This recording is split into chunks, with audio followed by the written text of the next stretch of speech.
इतिहास के पन्नों में दर्ज 16वीं शताब्दी का गढ़वाल और कुमाऊं। कुमाऊं के राजा बाज बहादुर चंद ने पिंडर घाटी व लोहा पर हमला बोल दिया। चंद ने इस युद्ध में जूनागढ़ किला जीत लिया और जीत की निशानी के तौर पर वह यहाँ से मां नंदा देवी की मूर्ति अपने साथ ले गया। चंद इस मूर्ति को अल्मोड़ा ले जा रहा था। रास्ते में एक स्थान पर वह विश्राम के लिए रुके और रास्ते में जाते समय बाज बहादुर ने अपने सैनिकों को आदेश दिया कि वह इस मूर्ति को जमीन पर रख दें।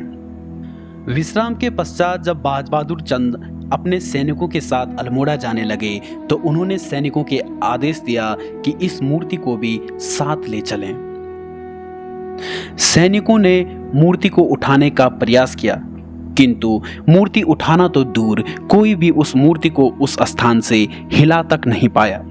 बाद में इस मूर्ति को जब उठाने की कोशिश की गई तो बाज बहादुर चंद भी इस मूर्ति को नहीं उठा पाए। राजा बाज बहादुर चंद ने मां नंदा देवी की मूर्ति से कहा कि वह उनकी सेवा में अपना सब कुछ समर्पित कर देगा, और जिस प्रकार से बाज बहादुर चंद ने कहा ठीक उसी प्रकार किया भी। बाज बहादुर चंद ने मां नंदा की मूर्ति को अल्मोड़ा के अपने आलीशान महल में स्थापित कर दिया और इस तरह गढ़वाल की मां नंदा देवी कुमाऊं में जा पहुंची। आज भी गढ़वाल व कुमाऊं को आपस में जोड़ने का काम भी मां नंदा देवी ही करती हैं। उत्तराखंड की वह चमत्कारी देवी जिसकी शरण में सिर्फ खाडू ही नहीं बल्कि इंसान भी कभी स्वेच्छा से अपनी बलि दिया करते थे, वह देवी जिसका अपमान करने पर कुमाऊं के पहले कमिश्नर की आंखों की रोशनी चले गई थी। मां नंदा के लिए रात जात में भक्तगण लगभग 19 दिन तक 280 किलोमीटर की दुर्गम यात्रा का सफर करते हैं। भगवान शिव की पत्नी व हिमालय पुत्री मां नंदा की कई कथाएं व मान्यताएं प्रचलित हैं। मां नंदा हिमालय के राजा हिमवंत व मैणावती की पुत्री हैं, जिसे मां पार्वती का साक्षात स्वरूप माना जाता है, जो भगवान शिव की अर्धांगिनी भी हैं। किंवदंती के अनुसार एक बार मां नंदा अपने मायके आई थी, जिसके बाद किन्हीं कारणों से मां 12 वर्षों तक अपने ससुराल नहीं जा पाई।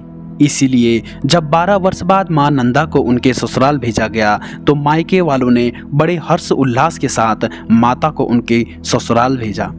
तब से यह रीत चली आ रही है कि हर 12 वर्ष बाद मां नंदा देवी राजजात का आयोजन किया जाता है। गढ़वाल राजा शालीपाल को इस यात्रा को शुरू करने और कनकपाल को इस यात्रा को एक भव्य रूप देने का श्रेय दिया जाता है। मां नंदा देवी को भक्तगण आभूषण, वस्त्र, उपहार, मिष्ठान आदि देकर हिमालय के लिए विदा करते हैं। ऋग्वेद में मां नंदा का उल्लेख मिलता है। नोटी क्षेत्र में कहा जाता है कि यहाँ मां नंदा का जन्म हुआ था और इसी कारण यहाँ देवी को बेटी, बहन और माँ के रूप में पूजा जाता है। 12 साल में आयोजित होने वाली मां नंदा राजजात यात्रा का आयोजन भी मां नंदा के सम्मान में किया जाता है।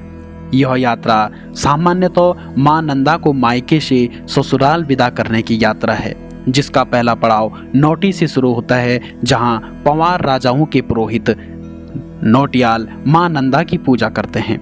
नौटी से पैदल यात्रा शुरू होकर रहस्यमयी कुंड रूप कुंड से होकर होम कुंड तक जाती है। मान्यताओं के अनुसार प्राचीन काल में जब भगवान शिव शंकर और मां पार्वती कैलाश की ओर जा रहे थे, इसी दौरान मां नंदा को प्यास लगी और वह निकटवर्ती गांव बंधाणी जा पहुंची।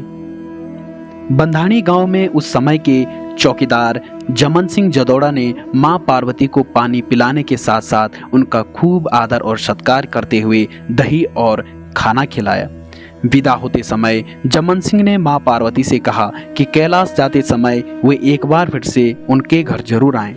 इसी परंपरा का निर्वहन करते हुए मां श्री नंदा राजजात में कैलाश विदा होने से पूर्व ईड़ा बधाणी में जदोड़ा वंशज यानी गुसाई लोगों के घर पर मां नंदा देवी की डोली रात्रि विश्राम करती है।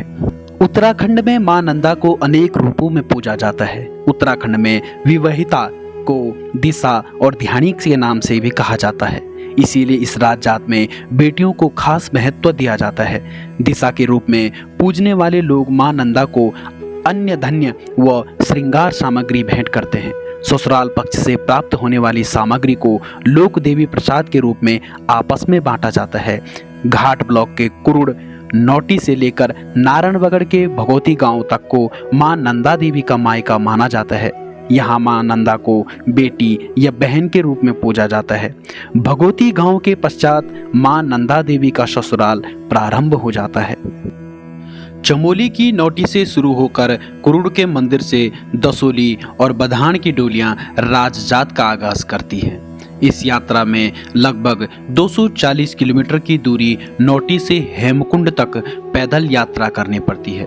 इस बीच उत्तराखंड के विभिन्न क्षेत्रों में अनेक छतौलियां इस यात्रा का हिस्सा बनती हैं। नोटियाल और कुंवर लोग चौसिंगा खाडू और रिंगाल की छतौलियां लेकर आते हैं। नौटी के नोटियाल और कुंवर लोग मां नंदा के उपहारों को 4 सिंग वाले खाडू की पीठ पर हेमकुंड तक ले जाते हैं। वहां से यह खाडू अकेला ही आगे बढ़ता जाता है और कहते हैं कि यह ठीक कैलाश पर्वत पर जाता है। इस खाडू के जन्म के साथ ही विचित्र घटनाएं शुरू हो जाती हैं। जिस भी जगह यह खाडू जन्म लेता है उसी दिन से वहां शेर आना शुरू हो जाता है। खाडू का मालिक जब तक अपनी मन इच्छा से यह खाडू को मां नंदा को भेंट नहीं करता है तब तक वह शेर वहां लगातार आता रहता है। और ठीक जैसे ही मालिक इस खाडू को मां नंदा देवी को समर्पित करता है उसके बाद वह शेर दोबारा नहीं आता। नंदा देवी राजजात भारत के उत्तराखंड राज्य में होने वाली एक नंदा देवी की धार्मिक यात्रा है। मां नंदा गढ़वाल के राजाओं के साथ साथ कुमाऊं के कत्यूरी राजवंश की इष्ट देवी के रूप में पूजी जाती थी, क्योंकि गढ़वाल और कुमाऊं के लोग मां नंदा को अपनी इष्ट देवी के रूप में मानते हैं। मां नंदा देवी को कई प्रसिद्ध नामों से जाना जाता है। मां नंदा देवी को शिवा, सुनंदा, शुभनंदा, नंदनी आदि नामों से जाना जाता है। मां नंदा देवी के प्रति पूरे उत्तराखंड के लोगों में असीम श्रद्धा देखने को मिलती है।